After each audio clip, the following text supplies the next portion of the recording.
Olá, vamos falar sobre relacionamentos. Eu sou Duda Almeida, sou cristã e hoje recebo com muita alegria Dom Alexandre Ximenes para conversarmos sobre relacionamentos à luz da Bíblia. Ele que é bispo da Igreja Episcopal Carismática do Brasil, Catedral da Reconciliação, é também o meu pastor e discipulador há mais de 6 anos e é com muita alegria, com muita gratidão a Deus no coração que eu recebo para essa conversa, para que nós possamos elucidar muitas dúvidas que permeiam esse assunto, relacionamentos à luz da Bíblia. Ele é também autor deste livro maravilhoso, o livro Avante, o qual eu encorajo você a ler, que certamente irá engrandecer muito a sua vida. Dom Ximenes, seja muito bem-vindo. Que alegria contar com sua presença nessa conversa. Na minha caminhada cristã, bispo, eu tenho percebido, tenho presenciado e tenho também atendido muitas mulheres com dores originadas em relacionamentos.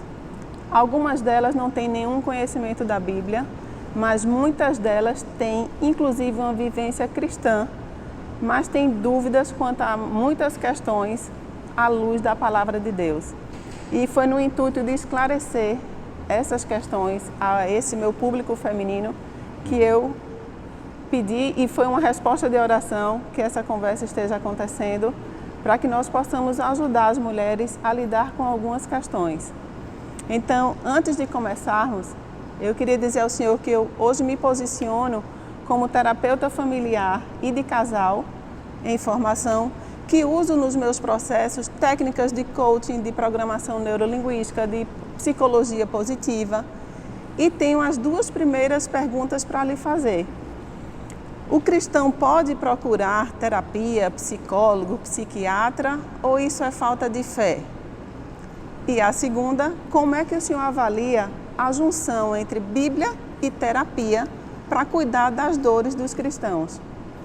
Muito bem, Maria Eduarda, é um prazer muito grande estar com você, com quem nos acompanha, uma alegria, até por você ser da nossa comunidade, compartilhar a mesma fé e nos dar essa oportunidade de colocar algumas coisas com clareza, evidentemente emitindo um ponto de vista fundamentado na minha própria fé. Eu diria que acho saudável. Não vejo nenhum problema, nenhum choque entre um cristão convertido que exercita a sua fé diariamente procurar terapias que sejam reconhecidas como algo fundamentado na ciência, no conhecimento. Não falo de vamos chamar de viagens, mas de coisas que são realmente sérias e estão aí. Por exemplo, alguém pergunta, procurar um psicólogo? Claro, nenhum problema. Há grandes homens de Deus que viveram a verdade da psicologia, praticaram a psicologia, foram atendidos por psicólogos, né? A mente sempre foi objeto de estudos.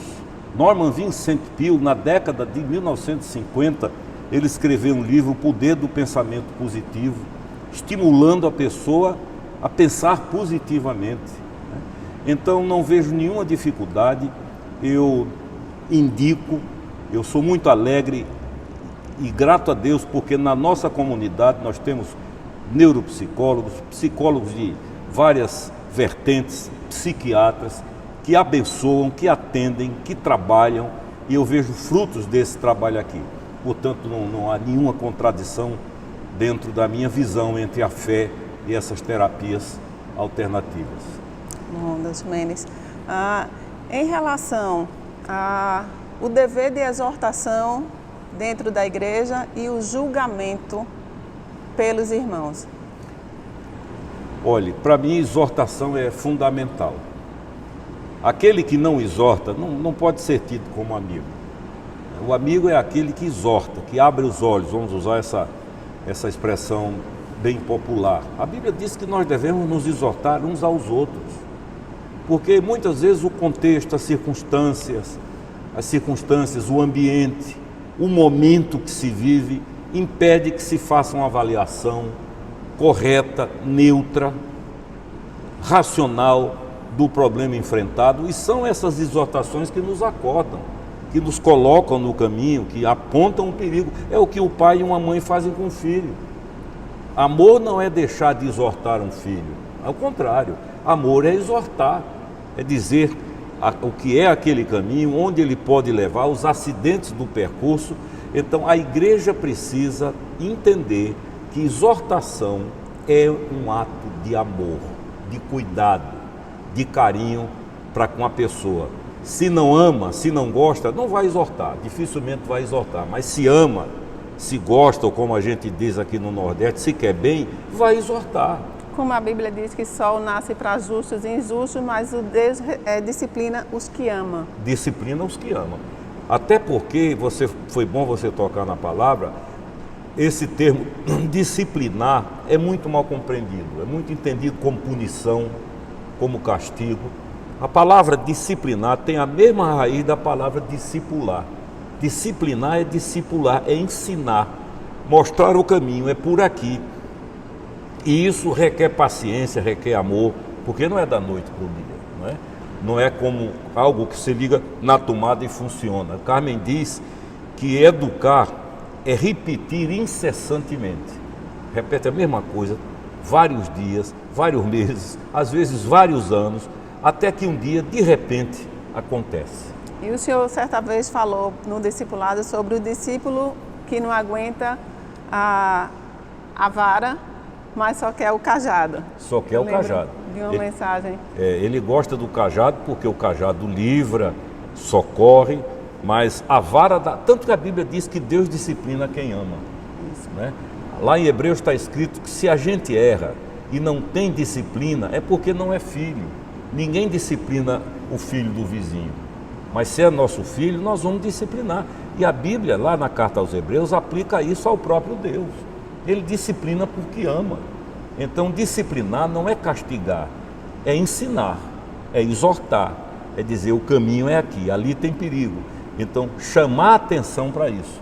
E o lucro da educação é que você cansa às vezes de repetir, mas de repente a planta nasce.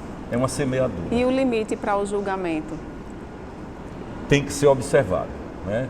Até porque essa questão de julgamento tem limites, porque o julgamento funciona muitas vezes como um bumerangue. A Bíblia diz assim, com a mesma medida que você julgar, vai ser julgado. Vai ser julgado. Então é preciso que a pessoa que julga também tenha humildade para ser julgada, avaliada. O bonito da diversidade humana é que eu posso lhe exortar numa área e você pode me exortar noutra. Não significa que quem exorta em todas as áreas. Tem capacidade para tudo, mas é a beleza do corpo. A igreja na Bíblia é chamada de corpo por isso, porque há pessoas que exortam numa área, que disciplinam noutra, enfim, quando estão unidas se completam. E o senhor fala também que a igreja tem que ser menos tribunal e mais hospital. Exatamente. Quando a igreja se torna tribunal, o desastre se aproxima, né? O próprio Jesus disse: o Filho do Homem não veio para julgar, mas para salvar. E a palavra salvação, na língua grega do Novo Testamento, é a mesma palavra para cura, para curar, né? Salvar significa também curar enfermidade da alma, enfermidade do corpo. A Bíblia nos fala que nós somos seres humanos, um sistema constituído por 3 componentes. O corpo tem uma palavra que é a palavra grega bios, de onde vem biologia, essas coisas. A alma, que não é energia, não é nada vaporoso. A palavra alma lá é psique, que é a sede da vontade, do intelecto e das emoções. E o que a Bíblia chama de salvação é o processo de cura dessa alma que foi atingida, quase que desconstruída pela desobediência, que a Bíblia chama de pecado. E a última dimensão, que é Zoe, que é o espírito. Então nós precisamos ter saúde espiritual, saúde psicológica e saúde biológica, para que se diga que esse sistema chamado ser humano está saudável. E essa foi a razão pela qual eu busquei a ciência da terapia familiar e de casal, pelo cuidado com a mente. Peter Scazzero, ele diz, não adianta ser espiritualmente maduro quando se é emocionalmente imaturo. Né? Mas se a gente pudesse resumir, bispo, em uma palavra, o limite e a diferença entre a exortação e o julgamento dentro da igreja. Eu diria que a exortação é saudável e necessária. E o julgamento é perigoso e oferece grandes riscos.